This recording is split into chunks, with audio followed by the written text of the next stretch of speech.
Introduction. I must decline your invitation owing to a subsequent engagement. Oscar Wilde, Irish dramatist, novelist, and poet.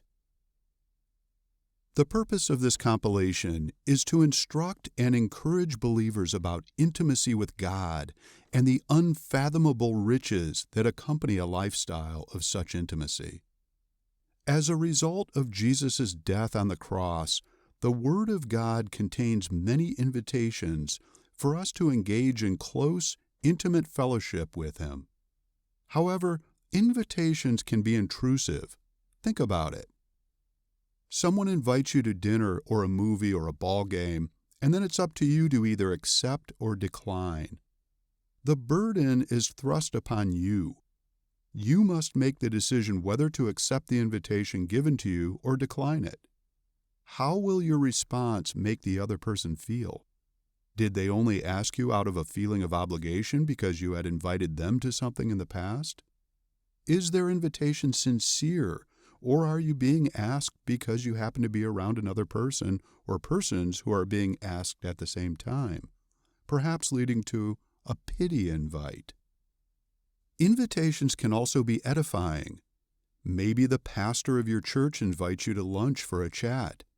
Maybe an old friend invites you over for a game of Scrabble on a night when you had absolutely no plans whatsoever and were thinking, well, looks like another lonely weekend at home.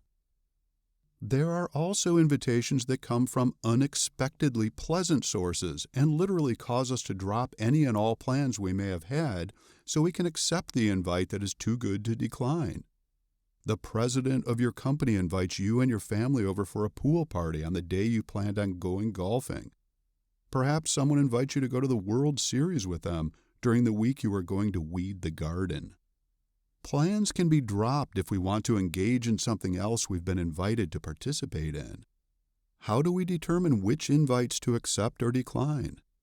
Usually we evaluate the invite, the timing, our circumstances, the inviter, and maybe some other things. However, there is one invitation that transcends all other possible invitations and should never cause us to critically evaluate it. The response to this invite should always be a passionate yes.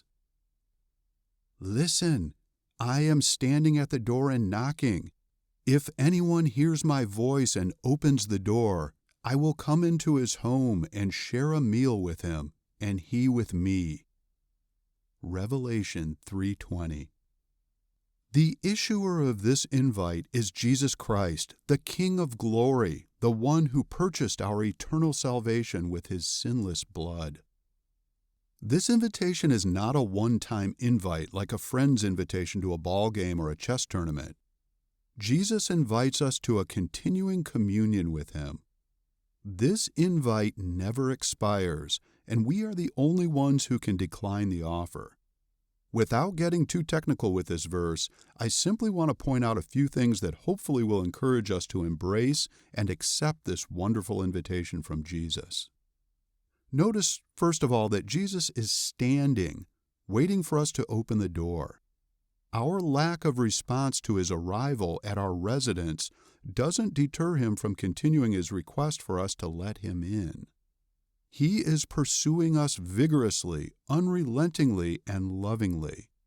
He desperately wants to spend time with us in intimate communion, and He will always try to pull us away from the worthless things of this world to spend precious time with Him.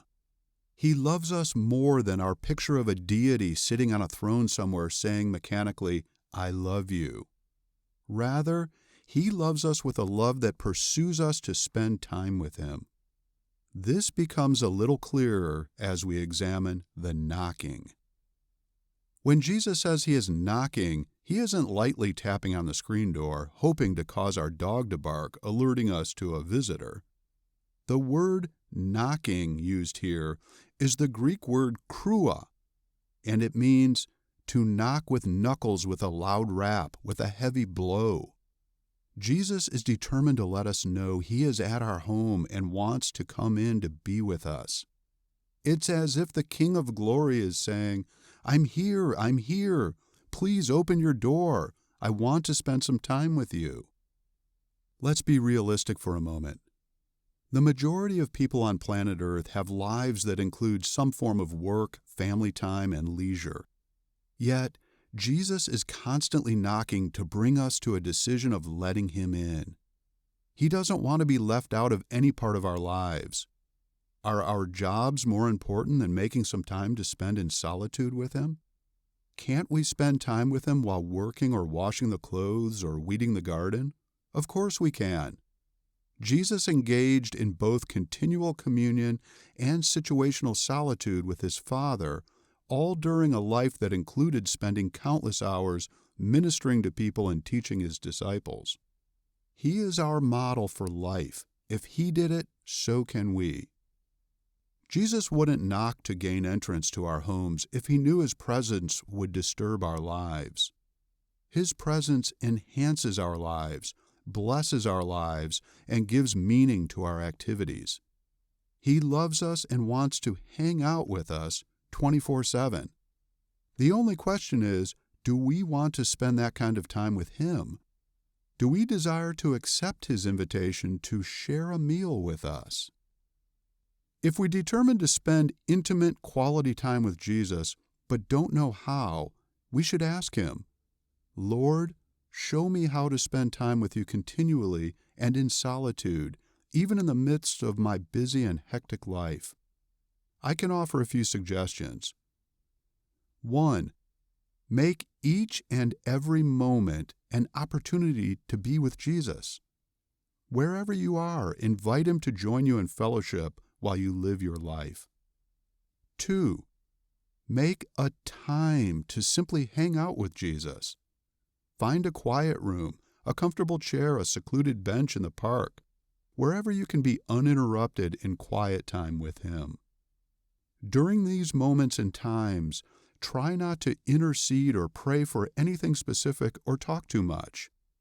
Just ask Him to come and be with you, accepting His invite to dine with Him. If we have not heard His knocking, perhaps the things of this world have drowned Him out. Listen closely. Can you hear Him? He wants to be with you. He's knocking and calling out your name. He wants to share intimate fellowship with you and accompany you on life's trails and trials. Knock, knock. He's there. Will you open the door? Frank DeCenso, Jr.